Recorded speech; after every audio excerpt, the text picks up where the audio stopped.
যাকে বিয়ে করছে তাকেও সে সেমভাবে ট্র্যাপে ফেলে বিয়ে করছে। মানে যত যারা অভিযোগ করেছেন, যারা ভিকটিম, সবাই মিরপুরের ভিত্তিতে। আবার ব্ল্যাকমেইল আছে, পর্নোগ্রাফি আছে, আবার ইউজ করতেছে এগুলোকে। ব্ল্যাকমেইল করেন, কখনো কখনো রেপ করেন, কখনো কখনো পর্নোগ্রাফির কাজ করেন। এবং আমরা যেগুলো ভিকটিম পাইছি সবগুলা হলেন মিরপুর এলাকা। এবং এইটার ঘটনার ধরন যদি আপনারা মানে শোনেন তাহলে একটু ইয়াই হবেন। আমরা বাংলাদেশে এই ধরনের নর্মাল পাই না, নর্মাল বিহেভিয়ার, এই টাইপের বিহেভিয়ার আসামি পাই না। এটা আমার জন্য একটা মানে ডিফারেন্ট কেস, আমাদের টিমের জন্য একটু ডিফারেন্ট। কারণ আসামি প্রথমে যে কোনো একজনকে ভিকটিম, স্টার্টিংটা আমরা এখন পাই নাই, স্টার্টিং পয়েন্ট পর্যন্ত যেতে পারি না। এইটার যে স্টার্টিং পয়েন্ট, সেখানে একজন লেডিকে ব্ল্যাকমেল করে তার মোবাইল নিয়েছেন, তারপরে তার সোশ্যাল মিডিয়ার যত অ্যাকাউন্ট আছে ওইখানে সে অ্যাক্টিভ হয়ে তার ফ্রেন্ডদের মেয়ে সেজে আস্তে আস্তে আস্তে করে মেসেজ দেওয়া শুরু করেন, ঘনিষ্ঠতা দিয়ে ডাকেন। এবং খুব ডাকেন হলো এরকম দুইটা ঘটনা আমরা এরকম পাইছি যে হ্যাঁ, আমার বয়ফ্রেন্ড কিছু গিফট দিছে, তুমি যদি এসে আমার ফুপুর বাসায় বা চাচার বাসায় পৌঁছায় দাও তাহলে ইজি হয় আমার জন্য নেয়া। তো যখন মেয়েটা রওনা করার পরে বলে যে আমি একটু অসুস্থ, আমি আসতে পারতেছি না, আমার ফুপাতো ভাইরে পাঠাচ্ছি বা চাচাতো ভাইরে পাঠাচ্ছি। পাঠানোর পরে ওইখান থেকে সে যতগুলো ভিকটিম আমরা পাইছি এগুলো সে ইউজ করছে হলো মেট্রো স্টেশন অথবা সচিবালয়ের যে মেট্রো স্টেশনের নিচটা, ওই জায়গায় আসে, এসে কখনো ডিরেকশন দেয়, কখনো নিজেই সিএনজিতে উঠে ফুপাতো ভাই বা চাচাতো ভাই হিসেবে উঠে নিয়ে যায় হলো যাত্রাবাড়ির দুনিয়া কলেজের এখানে। আমরা দুইটা স্পট পাইছি, দুইটা বাসায়। তারপর মেয়েদের নিয়ে গিয়ে ওইখানে ব্ল্যাকমেল করে, মোবাইল কেড়ে নেয়। এবং এই মোবাইল কাড়ার ফলে মোবাইল বিক্রি করার আগে তার সোশ্যাল মিডিয়ার অ্যাকাউন্টের যতগুলো আছে অ্যাকাউন্ট সে নিজের করে নেয়। তারপরে আবার ওইখান থেকে আরেক মেয়ের সাথে শুরু করে। তো আমরা এ পর্যন্ত এটা ঘটনার কিন্তু খুব বড় না। 4ই মার্চ আমাদের প্রথম ভিকটিমের আমরা জিডি পাইছি এবং সর্বশেষ হলো 9ই এপ্রিল। মানে এই 1 মাস 5 দিনের মধ্যে আমরা পাইছি এ পর্যন্ত 10টা, সে স্বীকার করছে 13টা। তার বিরুদ্ধে এই ধরনের আগে একটা মামলা ছিল কদমতলীতে, এবং তার কোনো অ্যাসোসিয়েট আছে কিনা আমরা যাচাই বাছাই করতেছি, চেষ্টা করতেছি।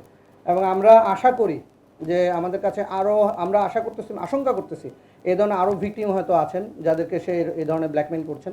সবাই সামাজিকতার খাতিরে, সামাজিক সম্মানের খাতিরে হয়তো অনেক কথা বলছেন না, অনেক করতেছেন না, কিন্তু আমরা আশঙ্কা করতেছি। আমরা যেটা হেডলাইন করছি ঘটনা এরকম, আমরা ভিকটিমদের পরিচয় হয়তো দিতে পারতেছি না, কিন্তু আমরা তাকে আইনের আওতায় আনা, তাকে মিডিয়ার সামনে নিয়ে আসা আসলে দরকার।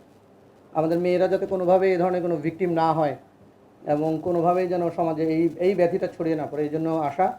আর আমরা মামলা অলরেডি 3টা নিছি, এই ধরনের জিডি আছে আমাদের কাছে আরও 4টা। তো সবাই আসে কি মোবাইল হারাইছে এরকম জিডি করতে। মোবাইল হারানোর জিডির সূত্রে এখন যখন ভিকটিম আস্তে আস্তে আইডেন্টিফাই করা গেছে। এবং মিরপুর থানায় এই ধরনের মানে অনেকগুলো জিডি আছে, মিরপুর মডেল থানায়, এবং সবগুলোই মিরপুর ভিত্তিক। মানে যত যারা অভিযোগ করেছেন, যারা ভিকটিম, সবাই মিরপুরের ভিত্তিক। তো আমরা আরও ভিতরে যাওয়ার চেষ্টা করতেছি, দেখতেছি যে আসলে মিরপুর ছাড়া ধরেন এই 2 মাসে সে মিরপুর করছে, অন্য কোথাও এই ধরনের কোনো কাজ করছে কিনা। আমরা এখন পর্যন্ত যেটুকু দেখছি, সহযোগী থাকলেও খুব বেশি থাকার কথা না, আমরা তদন্ত চালা যাচ্ছে না। একদম সিএনজি ব্যবহার করতে এমন না, রিক্সাও মানে যখন যেটা সুবিধা হয়। আমরা তাকে ধরতে বেগ পেতে হয়েছে, আমার যে আছে, আমার টিমের লোকজন রিক্সা পর্যন্ত চালাইছে ওকে ধরার জন্য। 2 দিনে অনেক কষ্ট করে, খুবই এবং টেকনোলজিতে খুবই এক্সপার্ট এবং খুব ধুরন্ধর টাইপের। এবং আমরা আরেকটা জিনিস, মজার জিনিস, ওকে জিজ্ঞাসাবাদ করে কোনো তথ্য কিন্তু আমরা পাইনি। অভিযুক্তের নামই রাশেদুল ইসলাম রাব্বি। সে কিছুই করে না, এটা দিয়ে ইনকাম করে। মেয়েদেরকে ধরেন একটা মেয়েকে নিয়ে গেল, তারপর তার সোনা গয়না, কানের দুল, মোবাইল, টাকা, ভ্যানিটি ব্যাগে নর্মালি অনেক কিছু টাকা পয়সা থাকে, ওগুলো নিয়ে করে। আমরা ওর কাছ থেকে 5টা মোবাইল পাইছি। আমরা আশঙ্কা করতেছি আমরা হয়তো আরও অনেকগুলো মোবাইল পাবো আস্তে আস্তে। না, এইটা ভুল কথা বলেন। আমরা তাকে পাওয়ার পরে অভিযোগ পাইছি। অনেকে সামাজিক সম্মানের ভয় করে কি মোবাইল হারাইছে এইটার জিডি করে। হ্যাঁ, ওর নাম রাশেদুল ইসলাম রাব্বি, ওর পিতা শাহজাহান মল্লিক, পুরান কামারগাঁও, থানা শ্রীনগর, জেলা মুন্সিগঞ্জ হলো স্থায়ী ঠিকানা। বর্তমান ঠিকানা হলো সে থাকে সিদ্ধিরগঞ্জ, নারায়ণগঞ্জ, শ্বশুরবাড়ি। এবং আরও ইন্টারেস্টিং হলো যাকে বিয়ে করছে তাকেও সে সেমভাবে ট্র্যাপে ফেলে বিয়ে করছে। তার বয়স 30। এবং আমরা তো শুধু এইটা বললাম যে গত 1.5 মাসের কাহিনী বললাম, আমরা দেখি আরও ভিতরে আরও ইনভেস্টিগেশন করে আরও কিছু পাওয়া যায় কিনা। আমাদের মনের মধ্যে ভয় আছে যে আরও পাবো হয়তো। আমরা যতগুলো মোবাইলে পর্যন্ত পাইছি, যতগুলো মোবাইলের নেটওয়ার্ক পাইছি, সবগুলা ভিক্টিমের।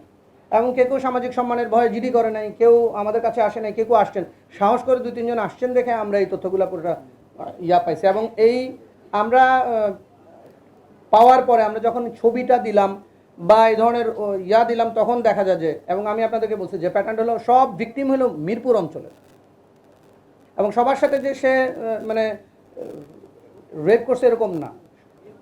আবার ব্ল্যাকমেইল আছে, পর্নোগ্রাফি আছে, আবার ইউজ করতেছে এগুলোকে যে হ্যাঁ তুমি আরও কিছু টাকা পাঠাও, আমি তাহলে তোমার ভিডিওটা ডিলিট করে দিব। আমরা মোবাইলে কিছু ভিডিও পাইছি তার, এবং সে টেকনোলজিক্যালি খুব সাউন্ড।